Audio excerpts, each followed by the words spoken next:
There is a word in the very first sentence of the Bible that almost every English translation quietly changes.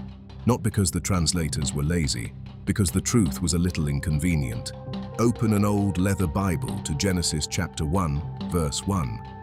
In the beginning God created the heaven and the earth. One heaven, one sky over one world. But that is not what the Hebrew says. The word is shamayim, and shamayim is plural. The oldest verse in Scripture refuses to hand you one heaven. It only ever gives you heavens, layered, stacked, and folded inside that one softened word is a map. 3 layers of reality. One of them is the air on your skin right now. One of them is a war zone. And one of them is a throne room so bright that a man who said he was dragged into it was not allowed to repeat what he heard. This is the story of the 3 heavens. The story of the most beautiful being ever created, who found the staircase running through all 3, started climbing, and fell down every single step. And the story of who the angels actually are, hiding in plain sight in a book that billions of people own and almost nobody reads this slowly. So tonight, we are not going to preach about any of it. We are going to investigate it, word by word, clue by clue. And by the time we are done, the sky over your head is going to look like a completely different thing. But this story does not start with the fall, and it does not start with angels. It starts with that one word and what got done to it.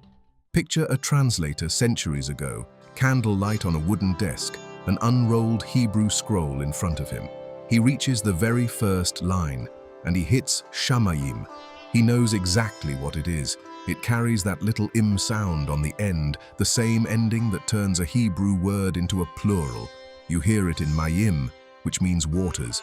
You hear it in Elohim, the plural-shaped word used for God. And here it is again, riding on the end of the word for sky. Look it up in any serious Hebrew lexicon, and you will find something strange written there. Shamayim is listed as the dual of an unused singular. Read that again. There is no everyday singular. Hebrew does not really say a heaven, the way it does not really say a water. The language only knows how to talk about this in the plural. Heavens, always heavens. So the translator has a choice. He can write what the word actually says and hand the reader a sky that comes in layers on page 1, before they have any idea what to do with that. Or he can smooth it down to heaven, keep it tidy and move on. And for a very long time in a lot of Bibles, tidy one. I mean, think about that for a second. The structure was right there in the opening breath of the entire book, and it got sanded flat for the sake of a cleaner sentence. And the flattening does not stop with one word. A few verses later, God separates the waters and makes what older Bibles call the firmament. Soft word, right? Sounds like clouds, sounds like fluff. The Hebrew is rakia, and it comes from a root that means to beat something out, to hammer it, to pound metal until it spreads thin. The exact same kind of word gets used later when craftsmen beat gold into thin sheets for the tabernacle. So the thing God stretches across the sky gets described less like weather and more like something forged, hammered, engineered. That changes the whole feel of it. We were handed a watercolor. The text was describing architecture. So before we even meet a single angel, here is the first clue, sitting in plain sight.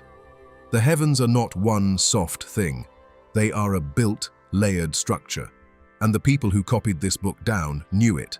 Now, here is where I want to stop for a second, because this is not just a grammar lesson.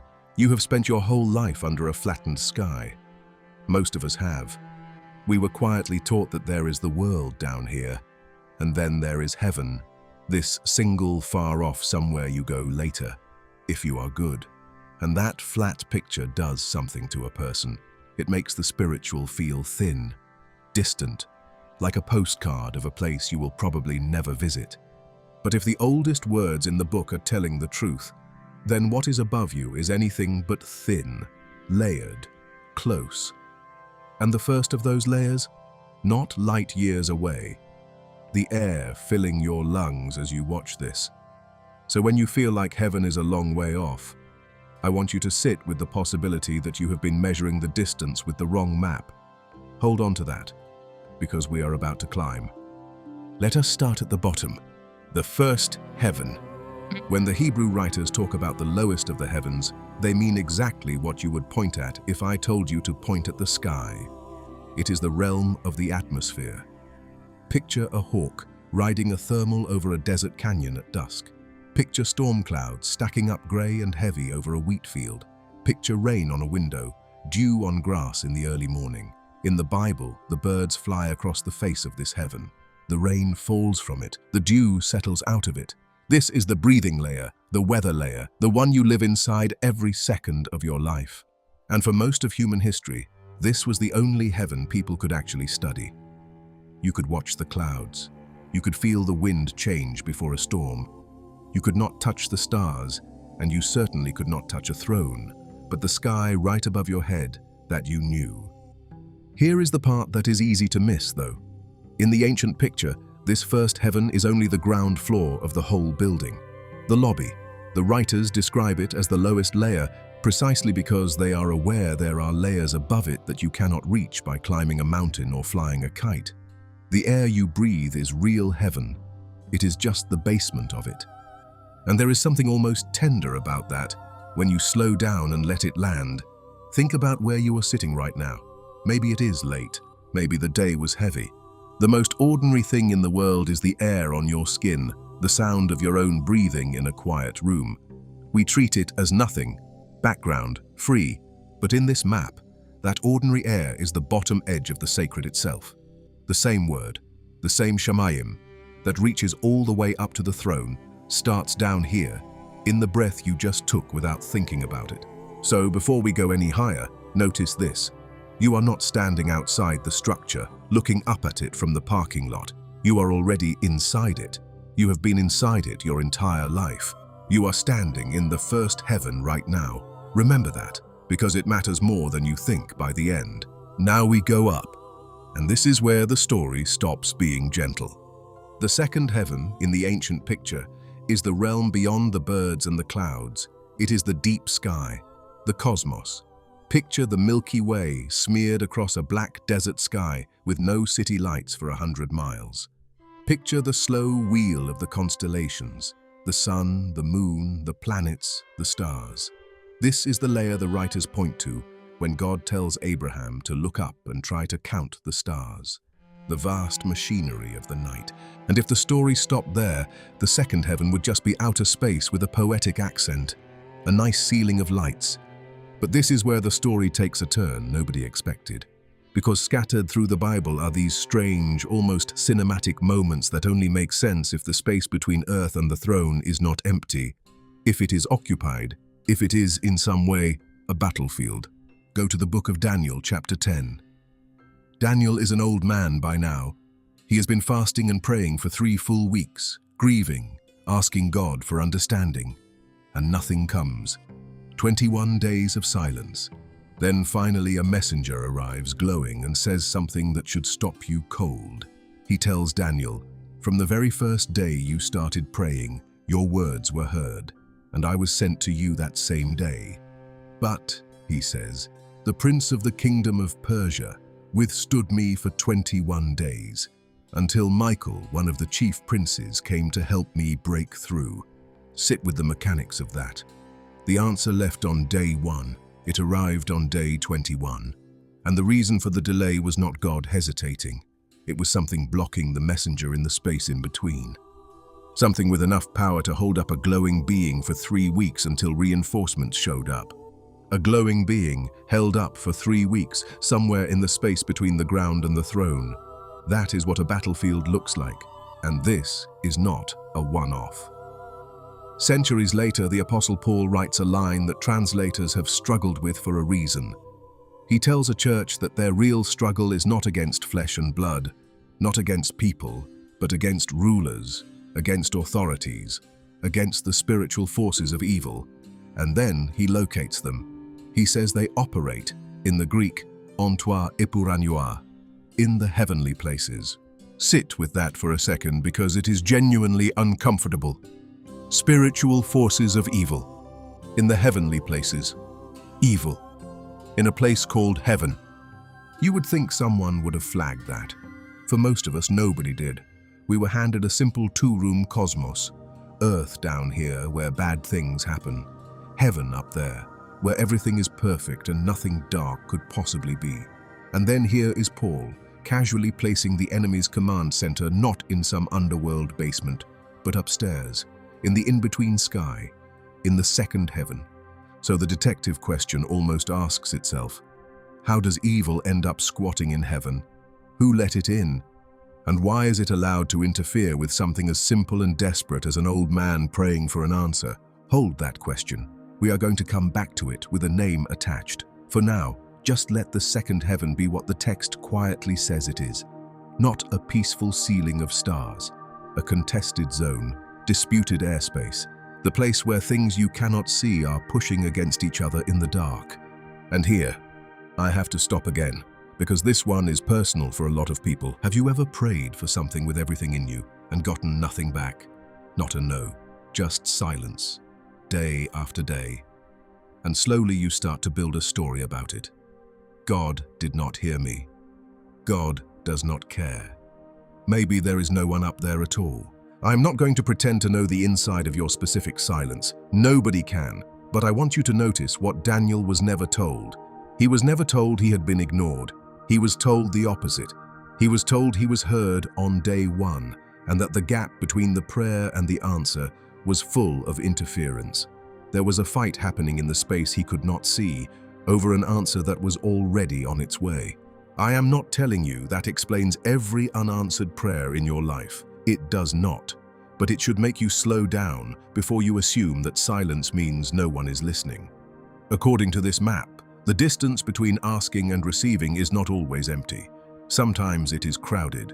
And sometimes the delay is a sign of something getting contested in the second heaven, rather than God turning away. Which brings us finally to the top of the staircase, the third heaven. And for this one, we have an eyewitness. Sort of. In a letter to a church in Corinth, Paul writes one of the most haunting, half-told stories in the entire Bible. He says he knows a man who, 14 years earlier, was caught up to the third heaven. The Greek word for caught up is harpazo, and it does not mean drifted or floated or imagined. It means snatched, seized, grabbed and taken, whether you were ready or not. He says he does not even know if it happened in the body or out of it, only God knows. And then he says this man was caught up into paradise and heard words that a human being is not permitted to speak. Now here is the open secret. Almost everyone who reads this carefully thinks the man Paul is describing is Paul himself. He is telling his own story in the third person, like it is too big to claim out loud. But notice what he does without making a big deal of it. He lays two words right on top of each other, the third, heaven, and paradise. He uses them like they are the same address, and the word paradise is its own buried clue. In Greek, it is paradisos, and it is not even originally a Greek word. The Greeks borrowed it from ancient Persian. It meant a walled garden, a royal park, the private, protected, enclosed garden of a king. And when the Hebrew scriptures were translated into Greek, that is the exact word the translators reached for to describe one specific place, the Garden of Eden. So follow the thread. The third heaven is paradise. Paradise is a walled royal garden. And the original walled garden, the place where everything began, where a human being once walked in unbroken closeness with God, was Eden. The top of the staircase is described with the language of the very first home. The writers had other ways of pointing at this highest layer too. In Deuteronomy, and again in the Prayer of Solomon, you get this phrase that English keeps almost word for word because there is no better way to say it. The heaven and the heaven of heavens. It is a Hebrew way of saying the highest of the high, the heaven above the heavens, the summit. And Solomon, standing in front of the most glorious temple his nation ever built, says even that, even the heaven of heavens cannot contain God. The throne room does not contain God like a box. It is the place where his presence sits unfiltered, undimmed, unmediated. That is the third heaven, not stars, not airspace, the place where there is nothing between you and the source. And I want to be honest with you about why this one lands the way it does. Almost everyone is homesick for a place they cannot quite name. You feel it in flashes. a certain slant of evening light, a piece of music that opens something in your chest and you do not know why. A moment with someone you love that is so good it almost hurts, because some part of you knows it cannot last. That ache is so common we have 100 words for it, and none of them are exact. The map we are tracing has a quiet suggestion about that ache. It says the longing is a memory. The third heaven, paradise, the walled garden, is described as the place humanity actually came from. Unbroken nearness was the original setting. And maybe the reason a sunset can make a grown adult feel like crying is that some buried part of you remembers the garden and knows you are not in it yet. You are still standing in the first heaven, but something in you keeps looking up. Keep that feeling close, because we are about to find out who else stood at the top of this staircase and what he did with the view. Quick thing before we go on, because the next part is the part this whole video has been building toward. If a slowed down word-by-word reading of the Bible is the kind of thing your brain has been quietly starving for, subscribe. This channel does exactly this, every single week. The mysteries hiding in the original languages, the stuff that got flattened in translation. Subscribe so the next one finds you. So, we have the building, 3 layers, the breathing sky, the contested airspace, the throne room. Now let us talk about who lives in it. And we have to start with a word that has been quietly lied to you your whole life, not maliciously, just by habit. The word is angel. When you hear it, you picture a being, a category, a species of glowing person with wings, the way you picture a lion or an eagle as a kind of creature. That is what the word feels like in English, a type of thing. But the Hebrew word is malak, and the Greek word is angelos. And here is the part that quietly rearranges everything. Neither of them means a glowing winged being. Both of them mean simply messenger, one who is sent, a courier, a delivery. Angel is not a species. It is a job title, and you can prove it from inside the text itself, because the same word gets used for ordinary human beings all the time. Human messengers carrying letters between kings are called malach. A prophet sent with a word from God gets called malach. There is an entire book of the Bible named Malachi, and the name Malachi just means my messenger, same root, same word. So when scripture talks about angels, it is pointing at a function, someone tasked with crossing the layers, someone authorized to move between the heavens and the earth, carrying something from one level to another. The angels are the staircase traffic. They are the ones cleared to go up and down. And once you see that, the whole structure starts moving. The cosmos stops being 3 empty floors. It comes alive with messengers running between them. Now, within that world of sent ones, the text describes different kinds, with different ranks and different jobs, and the descriptions are nothing like the chubby cherubs on a greeting card. The prophet Isaiah, in a vision of the throne room, sees beings he calls seraphim. The word comes from a root that means to burn. The burning ones. They are on fire, and they cover their faces because they cannot bear to look directly at what is in front of them. Then there are the cherubim, and forget the babies with tiny wings. In the Bible, the cherubim are heavy, terrifying guardians. They are the ones posted at the edge of Eden with a flaming sword after humanity is sent out. They are the figures spread over the holiest object in the nation, the ark. They guard, they cover, they protect what is holy from what is not. And then there is the council. There is this recurring scene, especially in the book of Job, where the sons of God, in Hebrew the Bene Elohim, present themselves before the throne. A gathered assembly. A divine court standing in the presence of the king. Heaven in this picture is not a quiet, empty palace. It has a population. It has ranks. It has a throne room with a court standing around it. And one member of that court is about to become the most famous name in the history of evil. Except, here is the detail almost nobody knows. It is not actually his name. Pay attention to this next part, because it explains everything that comes after. We go to the prophet Isaiah, chapter 14. There is a passage there that, for centuries, people have read as the secret origin story of the devil. It describes a glorious figure falling from heaven, and in Old English Bibles, especially the King James, this figure is given a name, Lucifer. You know the name. It is on movie posters. It is in heavy metal lyrics. It is shorthand for ultimate evil, Lucifer. So here is what should genuinely surprise you. That name is not in the Hebrew. It is not there, not once.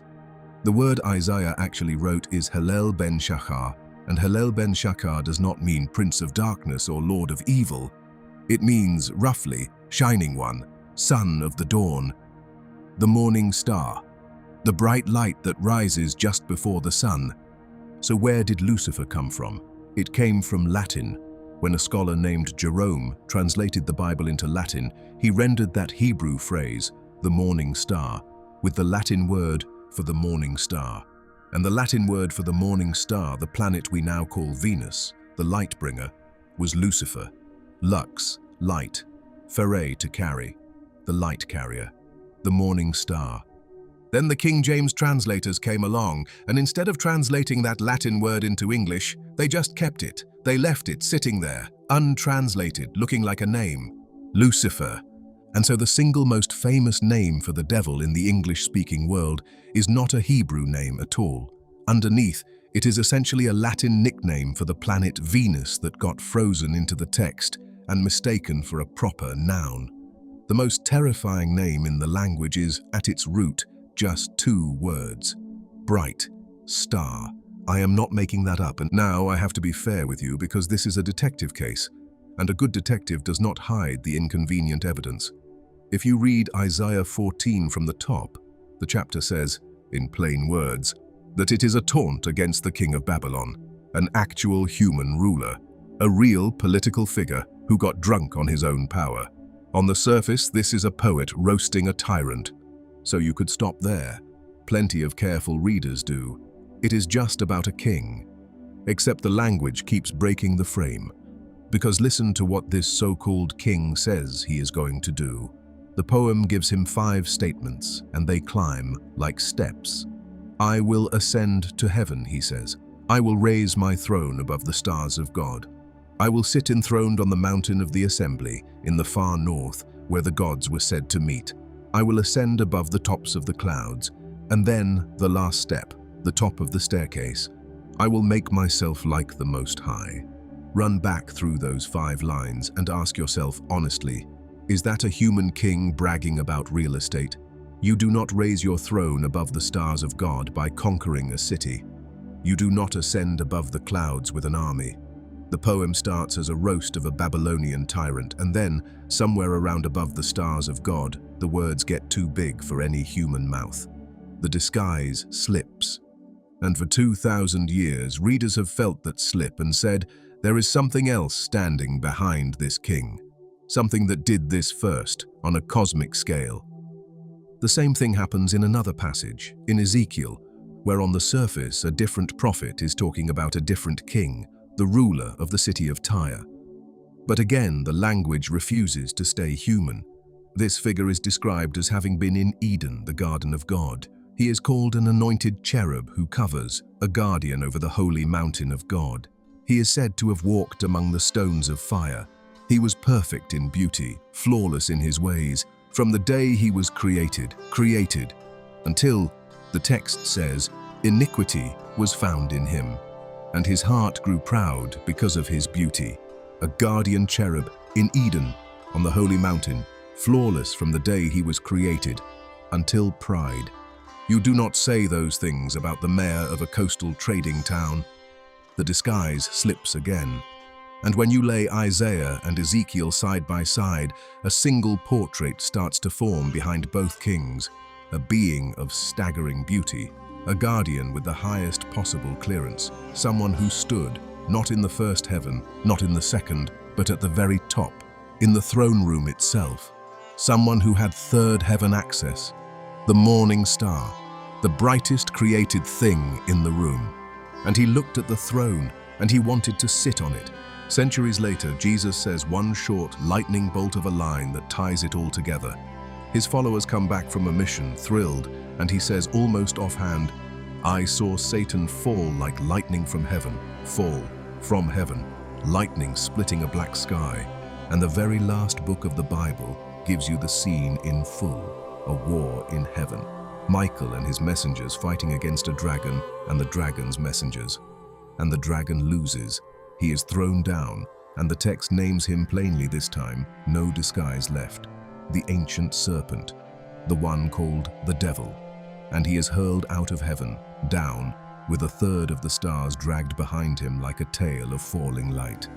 So here is the answer to the question we left hanging back in the second heaven. Remember it? How does evil end up squatting in the heavens? Who let it in? Nobody let it in from outside. It started at the top and fell part way down.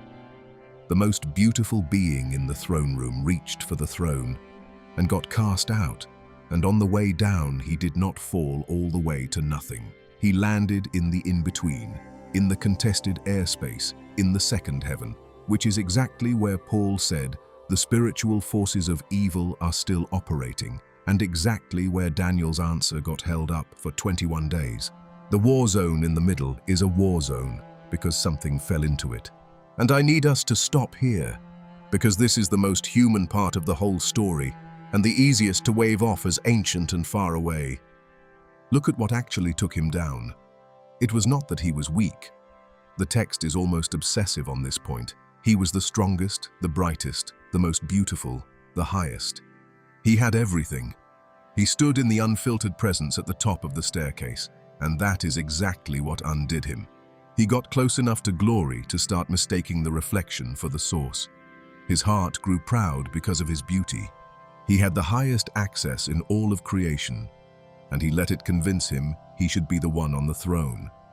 That should scare you a little, and I mean that gently, because we tend to think the spiritual danger is being far from the light, being a mess, being lost. But the oldest fall in the universe did not start at the bottom. It started at the very top, proximity without humility, being near the holy and letting it inflate you instead of undo you. So here is the quiet question for your actual life. Where are you closest to something good? Something you are genuinely gifted at, something that gives you status and starting to mistake the gift for the giver?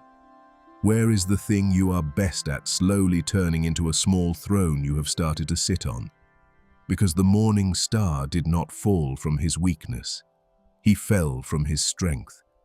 And that is a staircase any of us can start climbing the wrong way up without even noticing. And now we come to the thing this whole investigation has been circling, the piece almost no one connects. The reason I wanted to walk you through all of it in order. Go back, all the way back, to the garden, to Eden, the walled garden, the top of the staircase made into a home for human beings. There is a serpent in that garden, and the serpent makes humanity an offer. He points at the one tree they were told not to touch, and he says, "You will not really die." He says, "God knows that the day you eat from it, your eyes will open, and you will be like God, knowing good and evil. You will be like God." Stop. Where have we heard that before?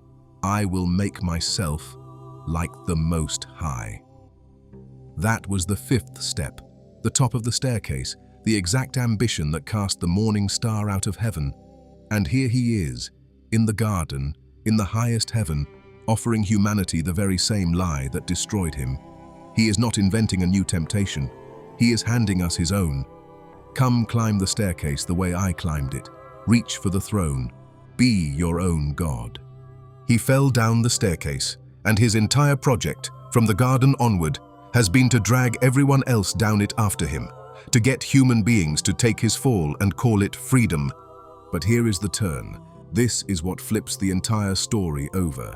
The staircase still works in both directions. Go to the book of Genesis, to a man named Jacob, running for his life, sleeping in the open desert with a stone for a pillow. And he has a dream. He sees a stairway.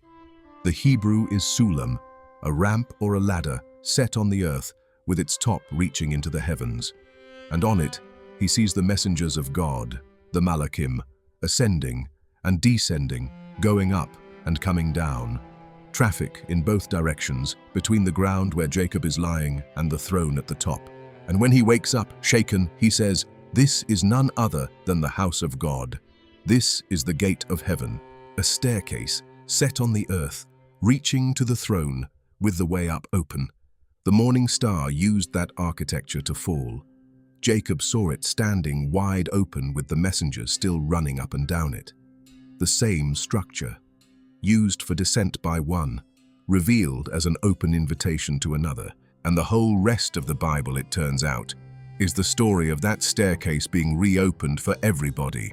In the great temple there was a curtain, a massive woven veil, and embroidered into that veil, the text tells us, were cherubim, the guardian beings, the same kind of guardian posted at the edge of Eden with the flaming sword. The veil hung between the people and the innermost room, the place of God's unfiltered presence, the little echo of the third heaven on earth. Cherubim woven right into the fabric, standing guard, keeping the holy separated from everyone else. The message of that curtain was blunt. The way is closed. You cannot come up. And then, in the Gospels, at the exact moment Jesus dies on the cross, one sentence, the veil of the temple was torn in two, from the top to the bottom. Notice the direction, not bottom to top, like someone down here clawing their way up and ripping it open by force. Top to bottom, like it was torn from the other side, like the way up was opened from above. The guardians woven into that curtain, the cherubim with the flaming sword, split down the middle, the closed door thrown open from the top. So look at the whole shape of it now. One being, the brightest in creation, stood at the top of the staircase and fell. His message to humanity ever since has been, "Come fall with me, be your own God." And against that, the entire arc of the story is a staircase being thrown back open from the top, so that the very access he lost and tried to poison, the way back to the garden, the way up to the third heaven, is offered back to the ones at the bottom. Which brings us back to you, right where we started. You are standing in the first heaven. You have been this entire video, the air on your skin, the breath in your chest, the ground floor of the whole structure. And the lie that has been running since the garden is the same lie that ran in heaven before there were any humans to hear it. Build your own throne, climb by your own strength, be your own God. It is the morning star's fall, dressed up as ambition, sold to you as freedom. And it ends where his ended. But the map says there is another way to move through these layers. Not climbing by force the way he tried, the way that throws you down, but the staircase reopened from above with the messengers still running up and down it and the veil already torn. You do not have to fight your way up the war zone in the dark. According to this story, the hardest part, the opening of the door, was already done from the other side. The morning star fell down the staircase reaching for a throne that was never his, and the offer being made to you, in the oldest words of the oldest book, is the exact reverse. Come up. The way is open. You were always meant to be in the garden. So let us go back to where we started, to that one word on the first page that almost every Bible quietly changed. Shamayim. Not heaven. Heavens, plural, layered. A structure the translators flattened because a flat sky was easier to print. But it was never flat. It was 3 layers deep. The breathing sky you are sitting under, the contested airspace where the morning star landed when he fell, and where your answers sometimes have to fight their way through. And the throne room at the top, the walled garden, the place a man said he was snatched into and forbidden to describe. And running through all 3, a staircase, one being fell down it, one man was carried up it, and the door at the top has already been torn open from the inside. That is the part nobody is talking about, not the geography, the invitation.